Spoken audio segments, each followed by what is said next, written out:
नमस्कार, शाम के 5 बज रहे हैं। एबीपी न्यूज पर हाजिर हूं मैं रोमाना इस्तार खान।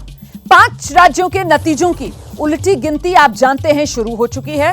3 दिसंबर वो तारीख है जब ईवीएम की पेटी खुलेगी और एग्जैक्ट नंबर आपके सामने होगा। लेकिन उससे पहले नंबर एग्जिट पोल के सामने हैं और एबीपी न्यूज सी वोटर के एग्जिट पोल में हमने मध्य प्रदेश की सियासी तस्वीर साफ करने की कोशिश की है। कल के हमारे सर्वे में मध्य प्रदेश में कांग्रेस सरकार बनाती हुई नजर आ रही है, लेकिन जो अन्य एजेंसियां हैं जिनके एग्जिट पोल के आंकड़े सामने आए हैं उसमें अलग अलग नंबर और अलग अलग सरकार मध्य प्रदेश में बनने का दावा हो रहा है। मतलब यह है कि पोल ऑफ पोल्स का जो आंकड़ा है वो कुछ और कह रहा है। ऐसे में मध्य प्रदेश में क्या बीजेपी की सरकार आ सकती है? क्या एग्जिट पोल का आंकड़ा पलट सकता है? और सवाल यह बड़ा हो जाता है कि आखिरकार इतने अलग अलग एग्जिट पोल, कौन सा आंकड़ा सही साबित होगा, कौन सा आंकड़ा बदल जाएगा और क्या फंसी हुई है सीटों पर एग्जिट पोल की तस्वीर? उन्हीं तमाम मुद्दों को लेकर करेंगे चर्चा, लेकिन पहले एक छोटी सी रिपोर्ट देखिए। जो एग्जिट पोल कह रहा है वो लगभग जन भावनाएं हैं और हम भारी बहुमत से जीतेंगे, कोई कांटे की टक्कर नहीं। भारतीय जनता पार्टी भारी बहुमत से जीतेगी। मैंने प्रारंभ में ही कहा था कि हम 150 सीटों के लगभग जीतेंगे।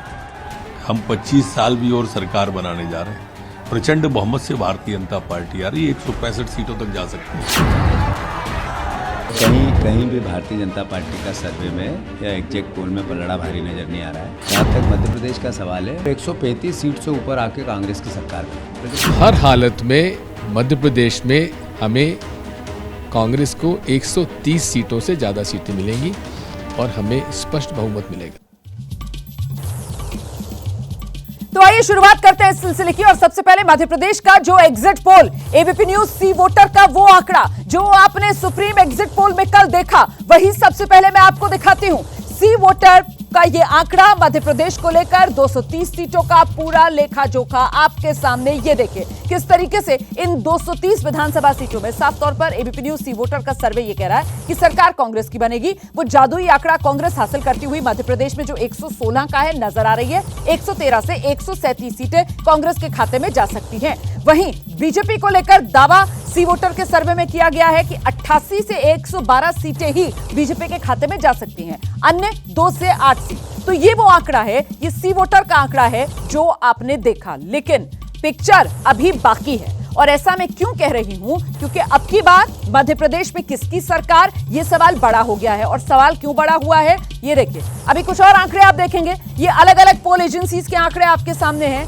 जिसमें टाइम्स नाउ से लेकर चाणक्य से लेकर माई एक्सिस से लेकर जो अलग अलग सर्वे एजेंसीज हैं उनके आंकड़े आपके सामने। और ऐसे में कुल 6 अलग अलग एजेंसीज के आंकड़े जब आप देखेंगे तो आप गौर करेंगे कि मध्य प्रदेश में 3 एजेंसीज जो हैं वो कांग्रेस की सरकार की बात कर रही हैं, 3 एजेंसीज जो हैं वो बीजेपी की सरकार की बात कर रही हैं। और इसीलिए जो पोल ऑफ पोल्स का बड़ा आंकड़ा सामने आ रहा है जो आप देख रहे हैं इस वक्त, पोल ऑफ पोल्स का आंकड़ा क्या कह रहा है? वो ये बता रहा है कि बीजेपी 125, कांग्रेस 102, अन्य 3। मतलब पोल ऑफ पोल्स कह रहा है कि मध्य प्रदेश में बीजेपी की सरकार बन सकती है, जबकि एबीपी न्यूज सी वोटर का सर्वे जिसमें साफ तौर पर कांग्रेस की सरकार बनने की बात कही जा रही है। इसी को लेकर मैं आपका परिचय करा देती हूं। अब चर्चा करने के लिए खास मेहमानों का पैनल इस वक्त जो हमारे साथ मौजूद है, राजनीतिक मेहमान भी हैं और एक्सपर्ट पैनल भी हमारे साथ मौजूद है। टेलीविजन स्क्रीन पर आप देखेंगे, एक एक कर आपका परिचय कराते हैं। राजनीतिक मेहमानों से मैं शुरुआत करने जा रही हूं। आलोक शर्मा कांग्रेस के प्रवक्ता हमारे साथ जुड़े हैं, प्रेम शुक्ला बीजेपी के प्रवक्ता हमारे साथ मौजूद हैं, हमारे सहयोगी श्रीनिवास सीहोर से हमारे साथ जुड़े हैं, वरिष्ठ पत्रकार राकेश शुक्ला इस वक्त हमारे साथ जुड़ गए हैं और कुछ ही देर में हमारे साथ प्रोफेसर हैं सीएसडीएस में संजय कुमार जी, वो भी जुड़ जाएंगे इस बड़ी कवरेज में। मैं सबसे पहला रिएक्शन ले लेती हूं, पहले प्रेम शुक्ला जी के पास चलते हैं और उनसे जानते हैं क्या उम्मीद कर रहे हैं प्रेम शुक्ला जी आप इन आंकड़ों को देखकर? हमें पूरा विश्वास है कि भारतीय जनता पार्टी प्रचंड बहुमत से मध्य प्रदेश में सरकार बनाएगी। हमें जो है प्रचंड बहुमत राजस्थान में मिलेगा और हमें स्पष्ट बहुमत छत्तीसगढ़ में प्राप्त होगा। हमारे मन में कोई संदेह नहीं है। हमारे कार्यकर्ता, हमारे बूथ पर डटे हुए कार्यकर्ता, हमारे पन्ना प्रमुख, उनका जो फीडबैक है उसके आधार पर हमें पूरा विश्वास है कि भारतीय जनता पार्टी को प्रचंड जनादेश प्राप्त होगा। ठीक है, तो आप कह रहे हैं कि आपके पास जिस तरीके की रिपोर्ट है और अपने कार्यकर्ताओं के जरिए रिपोर्ट है, मध्य प्रदेश में आप सरकार बनाने को लेकर आश्वस्त हैं। सिर्फ मध्य प्रदेश में इसलिए कह रही हूं क्योंकि अभी मैं सिर्फ मध्य प्रदेश की बात कर रही हूं, आगे एक एक करके अन्य राज्यों की भी बात करेंगे। आलोक शर्मा जी के पास लेकर चलते हैं दर्शकों को, और आलोक शर्मा जी से अब रिएक्शन लेते हैं। एबीपी न्यूज सी वोटर का सर्वे, जिसमें मध्य प्रदेश में कांग्रेस की सरकार बनने की बात, लेकिन आलोक शर्मा जी, मामला इतना सीधा नजर आ नहीं रहा। पोल ऑफ पोल्स में यह कहा जा रहा है कि साहब बीजेपी की सरकार बन सकती है। फंसता हुआ लग रहा है आपको मामला?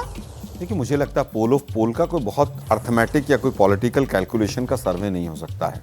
आप अगर इसमें 10 और ऐड कर देंगे तो पोल ऑफ पोल और चेंज हो जाएगा।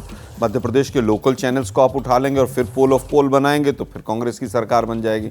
तो कोई साइंटिफिक इसका रीज़न पोल ऑफ पोल का नज़र नहीं आता है। मुद्दे की बात यह है कि जहाँ पर तमाम चैनल जो लोग हमें कह रहे हैं कि मध्य प्रदेश में हम हार रहे हैं, वो हमें जीता हुआ दिखा रहे हैं छत्तीसगढ़ और राजस्थान में, और जिस तरह से तमाम आंकड़े आए हैं, मुझे लगता है कि उन पर तमाम संदेह के निशान खड़े हुए हैं।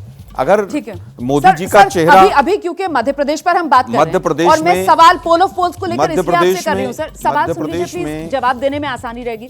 सवाल यह है सर, 6 एजेंसीज के अलग अलग आंकड़े हम दिखा रहे हैं, और इसमें से 3 एजेंसीज, जिसमें एक एबीपी न्यूज सी वोटर वाली एजेंसी भी है, वो 3 एजेंसीज कांग्रेस की सरकार बनवा रही है। एबीपी न्यूज का तो औसत सी वोटर का जो आ रहा है वो 125 सीटों का आ रहा है कांग्रेस के लिए, लेकिन बाकी अन्य जो हैं वो मामला बहुत बराबर रख रहे हैं। वहीं बाकी जो 3 एजेंसीज हैं जो बीजेपी की सरकार बनवा रही हैं, वो बीजेपी को 150 तक सीटें दे रहे हैं। तो ये जो फासला है, मेरा कहना यह है कि ये 6 ही क्यों लिए आपने, 6 की जगह 8 क्यों नहीं लिए, 10 क्यों नहीं लिए? मेरा कहना केवल ये है कि साइंटिफिकली कैलकुलेशन 6 ही क्यों लिए, आपने 4 क्यों नहीं लिए, आपने 2 क्यों नहीं लिए? तो उसका कोई बेस प्रमुख लिए सर हमने, मतलब नहीं, आपने प्रमुख आपकी तरफ से हो सकते हैं ना। हाँ, मुझे लगता है कि मध्य प्रदेश में जो लोकल छोटे चैनल्स हैं, उनकी रीच कहीं ना कहीं नेशनल चैनल से भी बहुत ज्यादा ग्राउंड पे रहती है। अगर उनको कंसीडर करेंगे तो मेरा कहने का मतलब सीधा सीधा ये है कि मध्य प्रदेश में भयंकर एंटी इनकम्बेंसी बीजेपी की थी, इसीलिए डबल इंजन की सरकार ने ड्राइवर को पहले उतार के बैठा दिया था।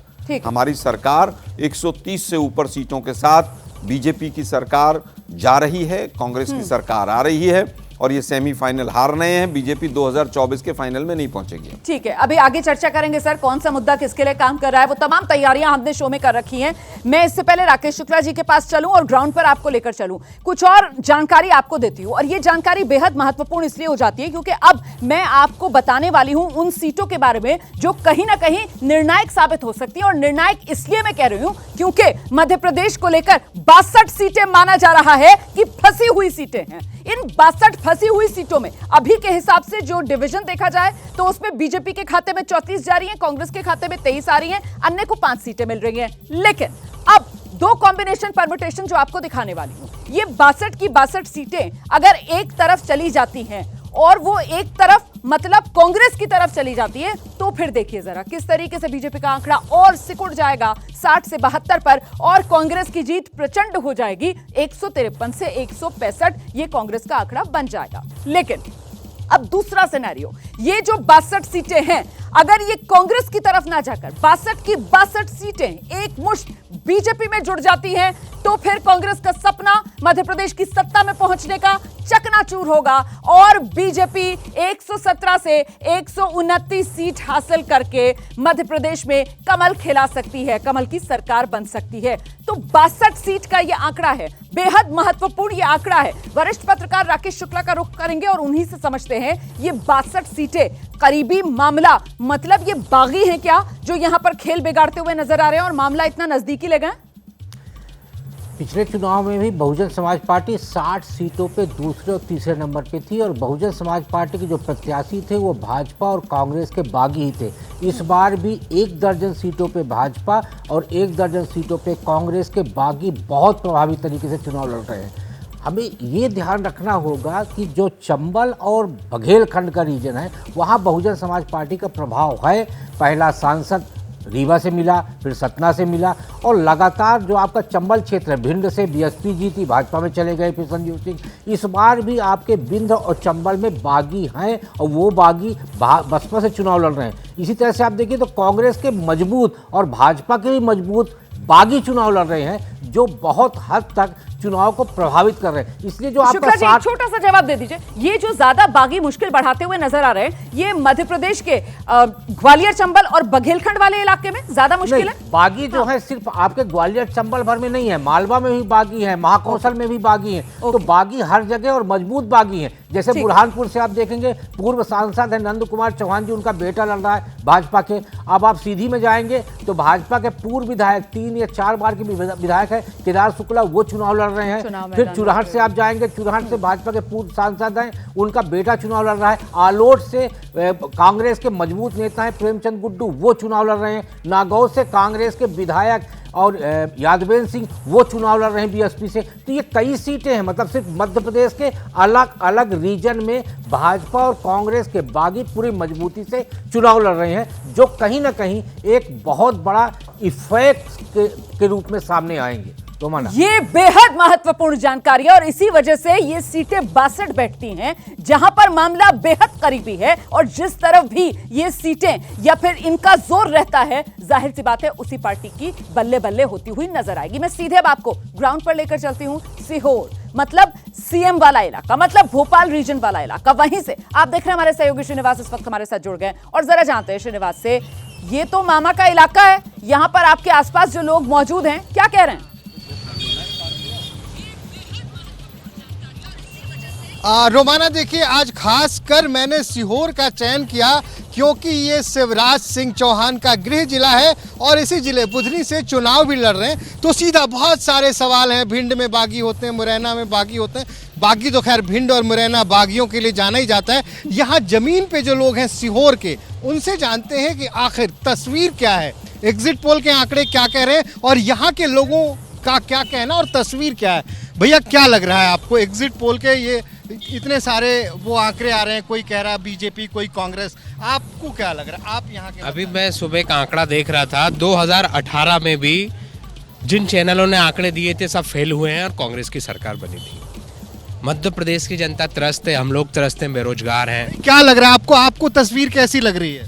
मध्य सीहोर में कांग्रेस जीतने जा रही है। मतलब आप कह रहे हैं शिवराज जी के जिले में कांग्रेस 4 सीटें जिले में हमारे। क्या कह रहे हैं?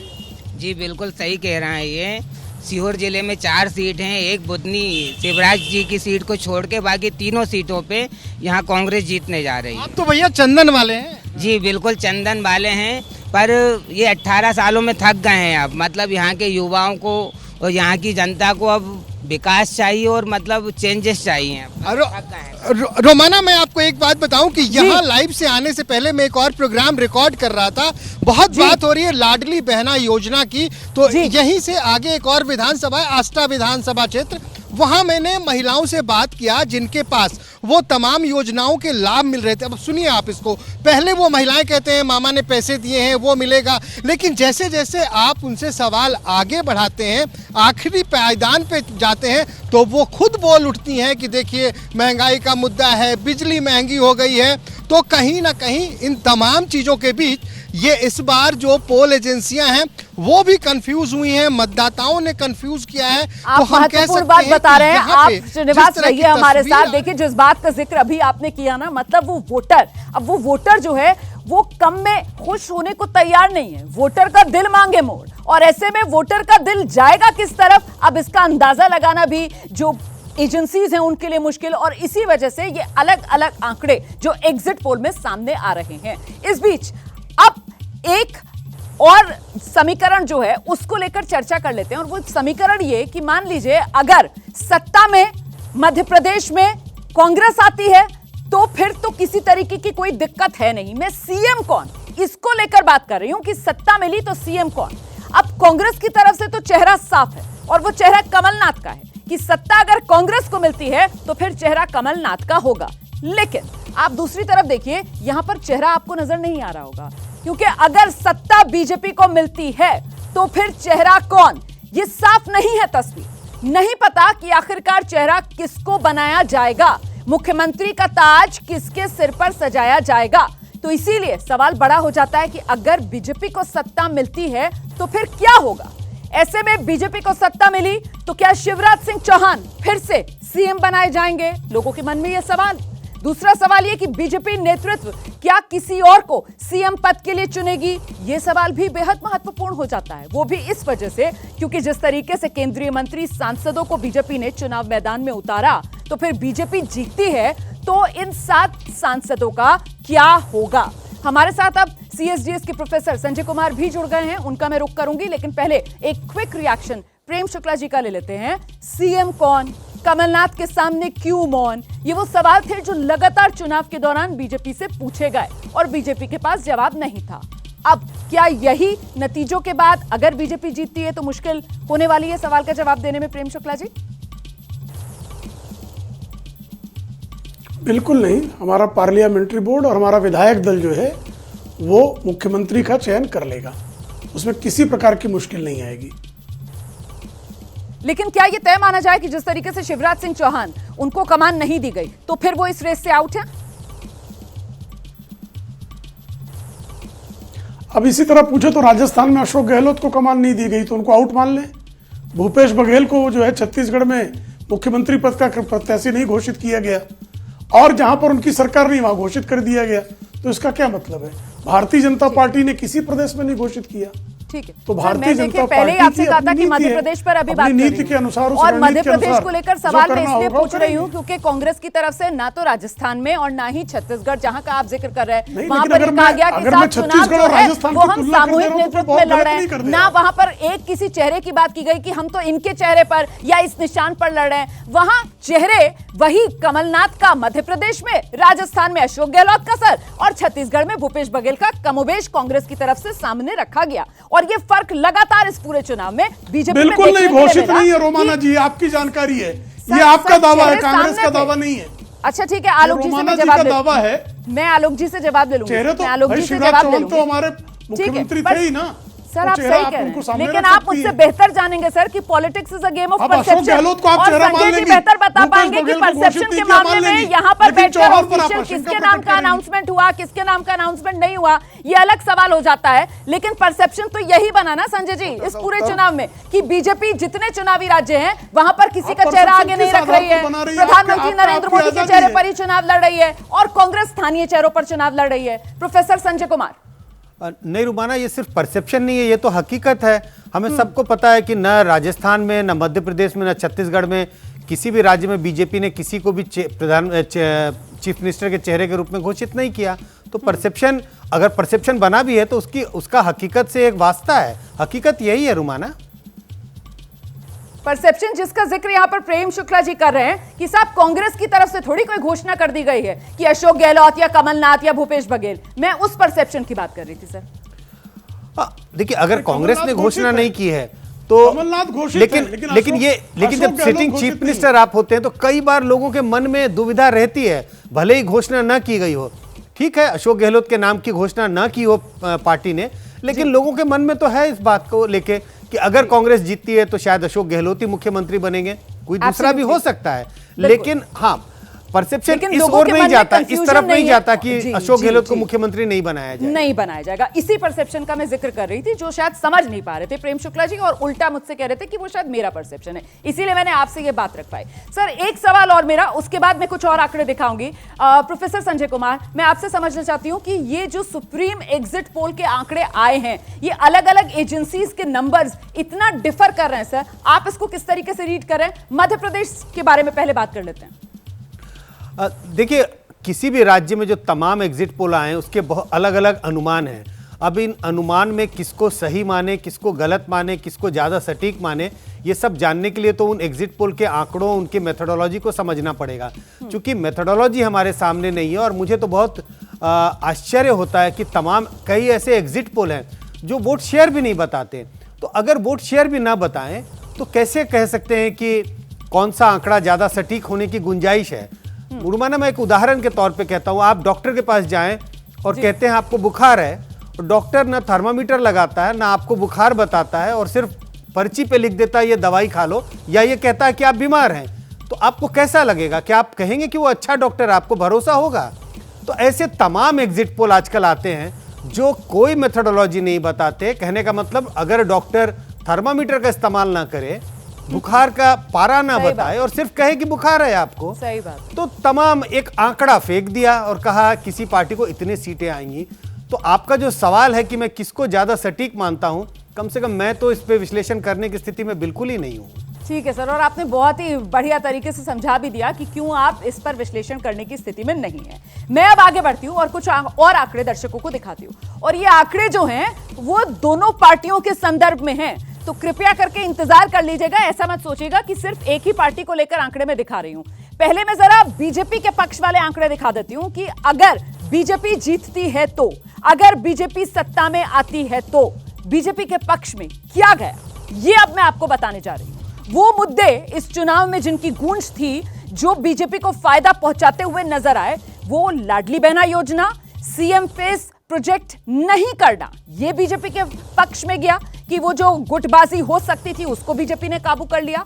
प्रधानमंत्री नरेंद्र मोदी का चेहरा सामने रखना, मतलब न सिर्फ देश बल्कि दुनिया का सबसे लोकप्रिय चेहरा बीजेपी की तरफ से आगे किया गया, और सांसदों पर दांव लगाना, मतलब दिग्गजों को चुनाव मैदान में उतार देना, ये क्या बीजेपी के पक्ष में गया। अगर बीजेपी जीतती है तो ये सवाल बड़ा हो जाएगा। और वहीं दूसरी तरफ कांग्रेस की बात कर लेते हैं। अगर कांग्रेस जीतती है तो फिर कांग्रेस के पक्ष में क्या गया।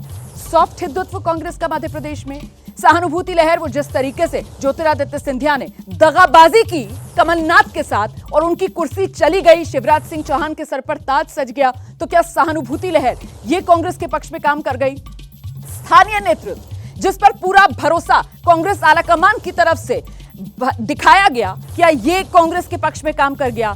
और एंटी इनकम्बेंसी, वो कई साल जो बीजेपी का राज मध्य प्रदेश की जनता ने देखा है, उसको लेकर भले ही नाराजगी ना हो, लेकिन कहीं ना कहीं एक उकताहट जिसकी बात सब करते हैं, तो क्या ये एंटी इनकम्बेंसी ये कांग्रेस के पक्ष में चली गई। ये वो बड़े सवाल हैं। मुझे लगता है एक एक क्विक रिएक्शन पहले पॉलिटिकल मेहमानों से लेंगे हम, और आलोक शर्मा जी आपके पास आ रही हूं। अगर कांग्रेस जीतती है तो आपकी नजर में कौन सा एक मुद्दा जो सबसे ज्यादा फायदा पहुंचा रहा है और पार्टी को सत्ता में पहुंचा रहा है एमपी में। देखिए, हमारी नीतियां और बीजेपी की एंटी इनकम्बेंसी, इन दोनों का कॉम्बिनेशन जो है मध्य प्रदेश के अंदर हमारी सरकार बनाने जा रहा है। और अगर आप कहें बीजेपी किस सहारे बैठी है, वो वोट डिवीजन के सहारे बैठी है कि चंबल क्षेत्र में और यूपी से सटे हुए इलाके में आम आदमी पार्टी, बसपा, सपा ये वोट काट देंगे, इसलिए हमें वोट मिल जाएगा। देखिए, एंटी इनकम्बेंसी बहुत भयंकर थी, इसीलिए शिवराज सिंह चौहान जी को साइड में बैठा दिया गया। ये तो पूरे देश ने ही देखा कि किस तरह से व्यापम और तमाम चीज़ें रही। खैर, आज चुनाव हो गया तो उसके ऊपर बात नहीं करने की वो है। और अगर कहीं पर मोदी जी का चेहरा, आप सोचते हैं कि मोदी जी के चेहरे पर वोट मिल रही हैं, तो वो तो वोट सबसे ज्यादा फिर मिलनी चाहिए छत्तीसगढ़ और राजस्थान के अंदर। कोई बात नहीं सर, नहीं, वो मैं बताएंगे। एक छोटा सा एग्जांपल दे रहा हूँ, उनको कि सबसे बड़ी वजह क्या लग रही है? मोदी जी के चेहरे पर अगर वोट मिलनी चाहिए तो वो तो दो जगह जहां पर हमारी सरकार थी वहां पर मिलनी चाहिए। इसका मतलब अगर सरकार बनती भी है, सरकार बनती भी है, मध्य प्रदेश में कांग्रेस की सत्ता आने में सबसे बड़ा फैक्टर कहीं ना कहीं एंटी इनकम्बेंसी, और आपने कांग्रेस की नीतियों का यहां पर जिक्र किया। प्रेम शुक्ला जी, बीजेपी अगर सत्ता में आती है मध्य प्रदेश में, सबसे बड़े आप भी दो फैक्टर बता दीजिए सर, आपकी नजर में क्या होंगे। विकास, विकास और विकास। भारतीय जनता पार्टी ने जिस तरह से मध्य प्रदेश का कायाकल्प किया, जिस तरह से मध्य प्रदेश का बंटाढार कांग्रेस के नेतृत्व में हुआ था, बिजली, सड़क, पानी सब नदारत थी, जिस तरह से मध्य प्रदेश को विकास के सुपर हाईवे पर जो है आदरणीय शिवराज सिंह चौहान के नेतृत्व में ले जाया गया, वही जो है हमारा सबसे बड़ा मुद्दा है। 21 ऐसी योजनाएं हैं जिससे महिलाओं को लाभ हुआ। मध्य प्रदेश का युवक, मध्य प्रदेश का किसान, आपको ध्यान होगा 16% जो है ब्याज दर पर जो है कांग्रेस के राज में ब्याज पर किसानों को कर्ज मिलता था, आज 0% रेट पर किसानों को कर्ज मिलता है। और कांग्रेस के 1.5 साल में जिस तरह से ठगा, आप किसानों का कर्ज माफ करेंगे, नहीं माफ किया, 4,000 रुपए बेरोजगारी देना था, नहीं दिया। मतदान हो गया, 5 मिनट के वक्तव्य में मोदी जी का नाम गायब है। बेरोजगारी भत्ता देने की बात थी और कमलनाथ उसको पर श्रीनिवास इंतजार कर रहे हैं, और जरा श्रीनिवास से जान लेते हैं कि भाई कौन सा मुद्दा जनता ने जिस पर बढ़ चढ़ कर वोट दिया, जरा जल्दी से क्विक रिकैप कर लीजिए लोगों के साथ मुद्दे को लेकर। रोमाना सीधे मैं इन लोगों से ही बात करता हूं। आपको क्या लगता है कि इस बार जो मध्य प्रदेश की जनता है उसके सामने मुद्दे क्या थे वोट करते वक्त? मध्य प्रदेश की जनता के सामने सबसे बड़ा जो मुद्दा है वो, मैं युवा हूँ, युवाओं की बात करूँगा, बेरोजगारी। बेरोजगारी मध्य प्रदेश में। आप बताओ भैया क्या मुद्दे थे? युवाओं के ज़्यादा मुद्दे थे ना, मध्य प्रदेश में रोजगार मिला, मतलब मामा ने पूरे मध्य प्रदेश को बर्बाद कर दिया और सी और जिलों को ज़्यादा करा। आप बताएं। महंगाई, बेरोजगारी और बढ़ता हुआ भ्रष्टाचार, इस सरकार में महाभ्रष्ट सरकार है ये, और जनता ने इसे बदलने का मन बना लिया था और ये चुनाव जनता ने लड़ा है कांग्रेस के पक्ष में। रोमाना, मैं आपको बता दूं कि मैं अचानक मतलब रैंडमली जहां से मैं गुजर गया था, बुलेटिन का टाइम हुआ, मैं वहीं पे हमने अपने यूनिट लगाई, तो आप देख सकते हैं कि ये लोग कह रहे हैं, इस इलाके में कहते हैं मोढ़ियों की बात है तो बहुत कर ली लाडली बहना योजना, लेकिन ये जो मोढ़े हैं, जो यहाँ के लैंग्वेज में यहाँ के युवाओं को, यहाँ के लड़कों को कहा जाता है कि ये जो मोढ़े आखिर उन्हें क्या मिला, ये तमाम चीजें यहाँ पे। भैया आप बताओ क्या मुद्दे आपका श्रीनिवास इस बातचीत के लिए, लोगों की राय दर्शकों तक पहुंचाने के लिए। तो कुल मिलाकर एक शब्द जो मुझे ज्यादा सुनाई पड़ रहा था शायद, और वो बदलाव का था। अब क्या होगा मध्य प्रदेश में, एग्जैक्ट आंकड़ा 3 दिसंबर, इंतजार रहेगा नतीजों वाले दिन का। और आगे एग्जिट पोल जो अन्य चुनावी राज्यों का है उस पर भी चर्चा बढ़ाएंगे, छत्तीसगढ़ पर आगे बात करेंगे, राजस्थान की बारी भी आने वाली है और तेलंगाना का आंकड़ा भी आपके सामने रखेंगे। सुप्रीम एग्जिट पोल के आंकड़े आ चुके हैं और उसी को लेकर हम बातचीत कर रहे हैं। मध्य प्रदेश के आंकड़ों पर बात की, अब बारी छत्तीसगढ़ की। और छत्तीसगढ़ एबीपी न्यूज सी वोटर का सुप्रीम एग्जिट पोल का आंकड़ा क्या रहा है वो आपको दिखाऊंगी, लेकिन पहले एक छोटी सी रिपोर्ट। राहुल गांधी, भूपेश बघेल, भूपेश भाई 6-7 सर्वे हुए हैं, किसी के आंकड़े मिलते जुलते नहीं है ना। और ये है कि हमने लक्ष्य 75 पार कर रखा था, हम उसी आसपास रहेंगे।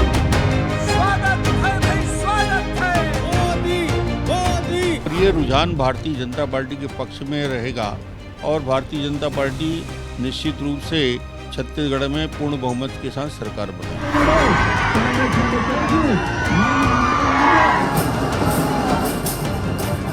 कांग्रेस सभी राज्यों में सरकार बना रही है। और बात करें छत्तीसगढ़ में स्पष्ट बहुमत के साथ छत्तीसगढ़ में कांग्रेस की सरकार बन रही है।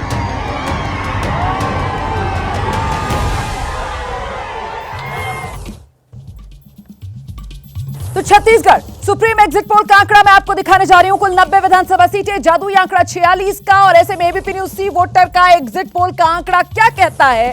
कहता है कि कांग्रेस की सरकार बनने जा रही है छत्तीसगढ़ में। 41 से 53 सीट कांग्रेस के खाते में जाती हुई नजर आ रही है। बीजेपी 36 से 48 सीटों पर रुकता हुआ रथ बीजेपी का नजर आ रहा है। अन्य के खाते में 0 से 4 सीट जा सकती है। तो ये एबीपी न्यूज सी वोटर का आंकड़ा आपने देखा। और अब अगर बात पोल ऑफ पोल्स की जाए तो ये अलग अलग एजेंसीज और इनके आंकड़े अगर आप देखेंगे तो मध्य प्रदेश के मुकाबले यहां पर कमोबेश आपको एक अलग तस्वीर दिखेगी, इस लिहाज से कि सभी जितने आंकड़े हैं अलग अलग एग्जिट पोल्स के, वो सब एक ही ट्रेंड दिखा रहे हैं कि बढ़त कांग्रेस पार्टी को मिल रही है और कांग्रेस पार्टी यहां पर औसत में जादुई आंकड़ा हासिल करती हुई नजर आ रही है। बीजेपी करीबी टक्कर दे रही है लेकिन जादुई आंकड़े को नहीं छू पा रही। इसी वजह से जो औसत आंकड़ा बैठता है पोल ऑफ पोल्स का, उसमें कांग्रेस 48 और बीजेपी 39। मुझे लगता है जल्दी से एक क्विक रिएक्शन यहां पर लेते हैं हम। प्रोफेसर संजय कुमार मेरे साथ मौजूद हैं और उन्हीं से समझते हैं कि मध्य प्रदेश के मुकाबले छत्तीसगढ़ को लेकर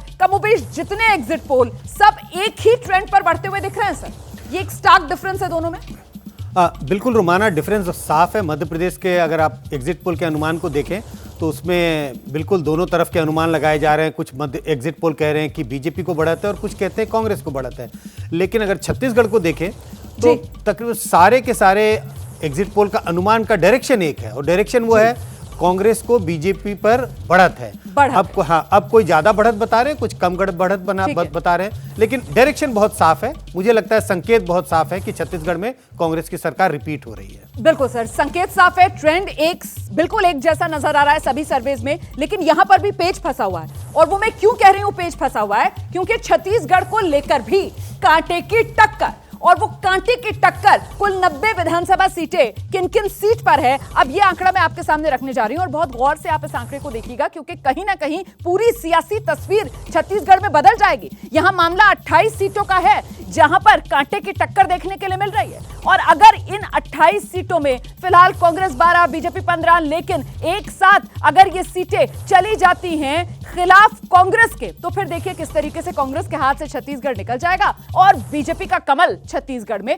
खिल जाएगा। लेकिन अगर मामला बिल्कुल इससे उलट होता है, और बिल्कुल उलट मतलब कि 28 की 28 सीटें कांग्रेस की तरफ चली जाती हैं, फिर तो कांग्रेस देखिए कैसे 60 वाला आंकड़ा पार करती हुई नजर आ रही है। वो जो दावा बार बार छत्तीसगढ़ के मुख्यमंत्री भूपेश बघेल करते हैं ना कि हम 60 प्लस जाएंगे, तो वो आंकड़ा भी कांग्रेस छू सकती है अगर ये कांटे की टक्कर वाली 28 सीटें कांग्रेस के खाते में चली जाती हैं तो, और बीजेपी यहां पर सुकड़ जाएगी। मैं एक बार फिर से मेहमानों का रुख कर लेती हूं। प्रेम शुक्ला जी, उम्मीद कर रहे हैं छत्तीसगढ़ में कुछ? जी निश्चित छत्तीसगढ़ में हम सरकार बनाएंगे, इसमें कोई संशय नहीं है। और आप ही के आंकड़े बता रहे हैं कि अधिकतम उनको जो है 54 सीटें और 12 सीटों का डिफरेंस जो है एवरेज हर कोई जो है दे रहा है। तो मुझे पूरा विश्वास है कि भारतीय जनता पार्टी 50 से अधिक सीटें प्राप्त करेगी और छत्तीसगढ़ में भारतीय जनता पार्टी की सरकार बनेगी। ठीक है सर, छत्तीसगढ़ का आंकड़ा मैंने आपको दिखाया और अब छत्तीसगढ़ के चेहरों को लेकर जरा बात कर लेते हैं। और चेहरे दोनों दलों के, मुख्य दल बीजेपी भी कांग्रेस भी, अगर बीजेपी को सत्ता मिली तो फिर कौन बनेगा मुख्यमंत्री? डॉक्टर रमन सिंह, ओपी चौधरी, अरुण साव, रेणुका सिंह, ये वो चेहरे हैं जो इस रेस में बने हुए हैं, जिनको लेकर कयासबाजी चल रही है। और कांग्रेस, तस्वीर बदली हुई मध्य प्रदेश के मुकाबले, जहां सिर्फ एक कमलनाथ का चेहरा, यहां कांग्रेस में भूपेश बघेल का चेहरा भी और टीएस सिंहदेव का चेहरा भी है। मुझे लगता है जल्दी से अब आलोक शर्मा जी का रुख करेंगे, क्योंकि यहां कहीं ना कहीं मामला क्या कांग्रेस के भीतर फंस सकता है।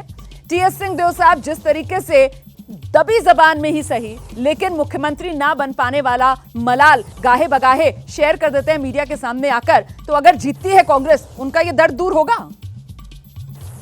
कोई भी विधायक जीत कर आता है वो मुख्यमंत्री बनना चाहता है, उनका कोई दर्द नहीं है, इच्छा है और इच्छा सबकी होनी चाहिए। विधायक आएंगे, विधायक अपना जो भी दल का नेता चुनेंगे वो मुख्यमंत्री बनेगा, उसमें कहीं पर कोई विवाद नहीं है। विवाद नहीं होता, ये भ्रम पैदा किया जाता है और भ्रम तो मतलब प्रेम शुक्ला जी सही कह रहे थे, मतलब मुझे ही कंफ्यूजन था, भूपेश बघेल का चेहरा कांग्रेस ने आगे नहीं किया। देखिए, दो चीजें होती हैं, अगर कोई मुख्यमंत्री है तो किसी भी पार्टी की नैतिक जिम्मेवारी है कि वो मुख्यमंत्री की जो योजनाएं हैं, मुख्यमंत्री ने जो काम किया है उसके नाम पर वोट मांगे। सीएम कौन बनेगा नहीं बनेगा, हारी गई पार्टी तो कौन सीएम बनेगा? फिर चेहरा रखने से कुछ नहीं होता, विधायक जीतेंगे तभी ना कोई मुख्यमंत्री बनेगा। लेकिन बीजेपी हमेशा से भ्रम पैदा करती है, 7-8 चेहरे वो फोटो पे लगा देती है, ये भी बन सकता है, ये भी बन सकता है, वो जातिवाद के एंगल से भी और तमाम चीजें। यही कारण है कि मोदी जी का जो भ्रम है और वो टूट रहा है, देश बहुत दिन भ्रम में रह चुका है। इसीलिए आज हालत ये है कि अगर मोदी जी का चेहरा चला होता तो फिर यहाँ छत्तीसगढ़ में क्यों नहीं जीत रहे?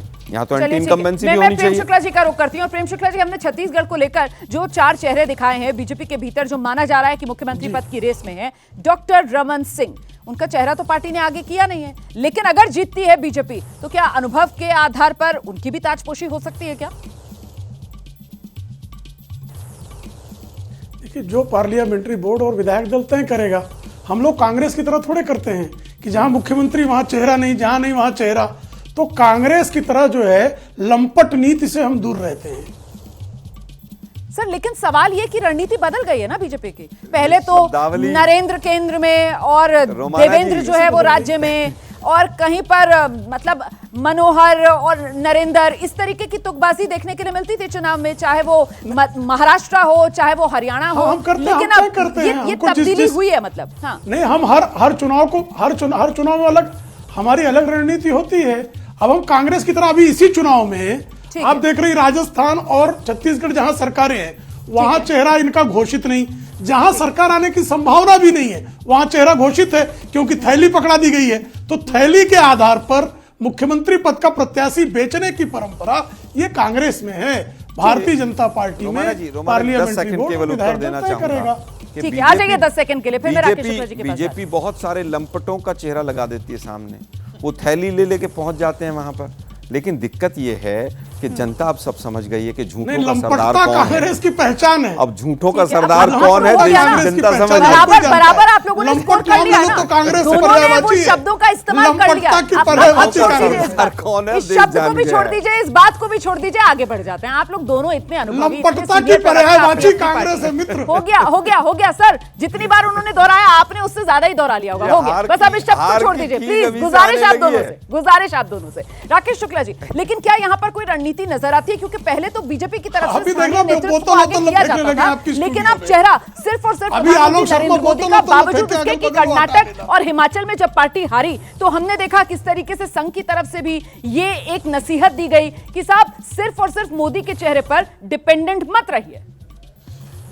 भारतीय जनता पार्टी की रणनीति है, बिल्कुल सही कहा आपने। और भारतीय जनता पार्टी अब छत्रपों को छांट रही है और इसी छांटने के क्रम में ही आप देखिए शिवराज सिंह चौहान जी मुख्यमंत्री होते हुए भी उनके चेहरे को आगे नहीं किया गया।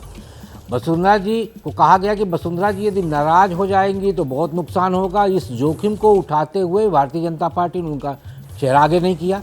और छत्तीसगढ़ में रमन सिंह का चेहरा आगे किए बगैर भले ही वो सरकार न बन पाए, उसके बाद भी जो आंकड़े आ रहे वो जता रहे हैं कि रमन सिंह माइनस रमन सिंह भी भारतीय जनता पार्टी वहां ग्रोथ कर रही है। तो ऐसे में ये रणनीति है उनका। और सबसे महत्वपूर्ण बात यह है कि मध्य प्रदेश में उन्होंने 4 बड़े चेहरे उतारे जो मुख्यतः मुख्यमंत्री के चेहरे के रूप में देखे जा रहे हैं। तो ये भारतीय जनता पार्टी की रणनीति काफी कारगर साबित हो रही है। ठीक है प्रोफेसर संजय कुमार, बहुत संक्षेप में, एक minute sir please professor Sanjay Kumar को आने दीजिए सर, बहुत संक्षेप में। मैं आपसे जानना चाहती हूँ कि ये जो रणनीति जिसका जिक्र बार बार बीजेपी की तरफ से किया जा रहा है, ये गुटबाजी प्रदेश में स्थानीय स्तर पर उसको काउंटर करने के लिए, या फिर नहीं ये एक तरीके से वो पीढ़ी परिवर्तन पार्टी उस दिशा में कदम आगे बढ़ा रही है इन स्टेट्स पे? प्रोफेसर संजय कुमार देखिए, अब ये बीजेपी की अपनी अंदरूनी राजनीति है, उनकी अपनी एक तरह से स्ट्रैटेजी है, लेकिन मुझे लगता है कि कहीं ना कहीं बीजेपी में ये समस्या अब बढ़ने लगी है सेंट्रलाइज्ड होने की पार्टी।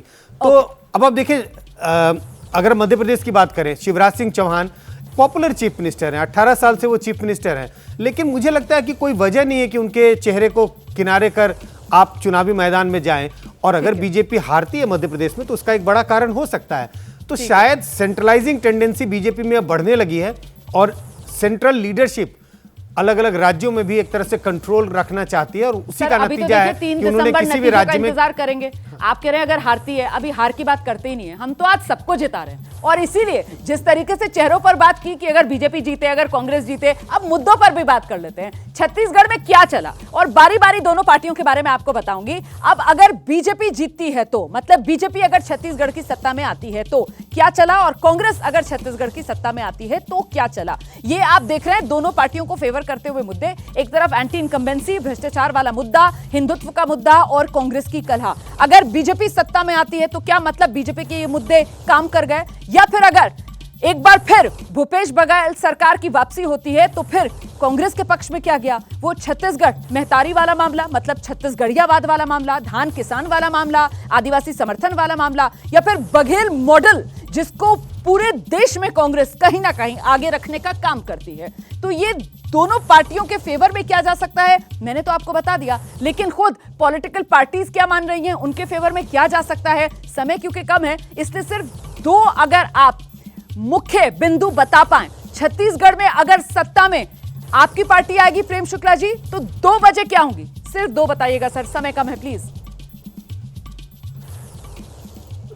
देखिए, जिस तरह से गोबर से लेकर शराब से लेकर जुआ से लेकर भ्रष्टाचार में आकंठ डूबी और जिस तरह की तुष्टीकरण की राजनीति बघेल की सरकार ने की, उसके कारण जो है भारतीय जनता पार्टी के पक्ष में प्रचंड जनादेश आना निश्चित है। ठीक है, मतलब 2 पॉइंट की जरूरत ही नहीं, मेरे जितने पॉइंट थे उन सब को आपने एक ही सेंटेंस में समेट डाला। बहुत बढ़िया। जल्दी से आलोक शर्मा जी हंस रहे हैं, आपकी कला देखूंगी मैं, आप क्या सिर्फ 2 पॉइंट बता पाएंगे अपना सत्ता में आने के? हमारी जो 5 साल की नीतियां थी, खासतौर पर किसान और ट्राइबल से संबंधित नक्सलवाद को समाप्त करने की, उस पर हम जीत रहे हैं। और बीजेपी 2 पॉइंट कहां से बताएगी, हार रहे हैं, अब हार में कहां से 2 पॉइंट ढूंढेंगे? तो आपने धान किसान और आदिवासी ये आपने 2 अपने मुद्दे बताए हैं वापस सत्ता में आने के। पूरी की पूरी नीतियां। और दिक्कत यह है बीजेपी ने नकारात्मक प्रचार किया, उसका भी हमें बेनिफिट मिला। चलिए, बहुत बहुत शुक्रिया हमारे साथ जुड़े रहने के लिए। तो बस एक दिन का इंतजार और बाकी है और फिर 3 दिसंबर वो तारीख जो नतीजों का दिन है, मतलब एग्जैक्ट पोल आपके सामने होगा। लेकिन उससे पहले सुप्रीम एग्जिट पोल के आंकड़े जो आप एबीपी न्यूज पर लगातार देख रहे हैं, मध्य प्रदेश और छत्तीसगढ़ को लेकर हमने चर्चा कर ली और सबसे बड़ा सवाल यही है कि 3 दिसंबर को क्या होने वाला है। क्या यही एग्जिट पोल के आंकड़े सही साबित होने वाले हैं या फिर तस्वीर बदल सकती है, और अगर तस्वीर बदल सकती है तो फिर वो बदलाव की गुंजाइश कहां? सवाल यह भी बड़ा हो जाता है कि आखिरकार जो आंकड़े सामने आ रहे हैं वो क्या सियासत की कहानी बयां कर रहे हैं, कौन सा मुद्दा चला, कौन सा चेहरा चला, कौन बाजी मारता हुआ नजर आ रहा है और उसके पीछे वजह क्या है। ये तमाम विश्लेषण एबीपी न्यूज पर लगातार जारी है और इंतजार सिर्फ 3 दिसंबर की तारीख का है जब एग्जैक्ट पोल मतलब नतीजे आपके सामने होंगे। सबसे तेज नतीजे एबीपी न्यूज पर जरूर देखिएगा 3 दिसंबर को हमारे साथ। फिलहाल छोटे से ब्रेक के लिए हम यहां पर रुक रहे हैं और आगे बात होगी राजस्थान के रण की। सवाल होगा राजस्थान में किसका राज। जो एग्जिट पोल का आंकड़ा कह रहा है क्या 3 दिसंबर को राजस्थान में वही होने जा रहा है? क्या बीजेपी की धमाकेदार वापसी राजस्थान में होने जा रही है? मतलब क्या रिवाज राजस्थान में कायम रहने वाला है या फिर कहीं ना कहीं वापसी गहलोत करेंगे और जादूगर का जादू चल जाएगा? इन तमाम सवालों का जवाब आगे आपका इंतजार कर रहा है।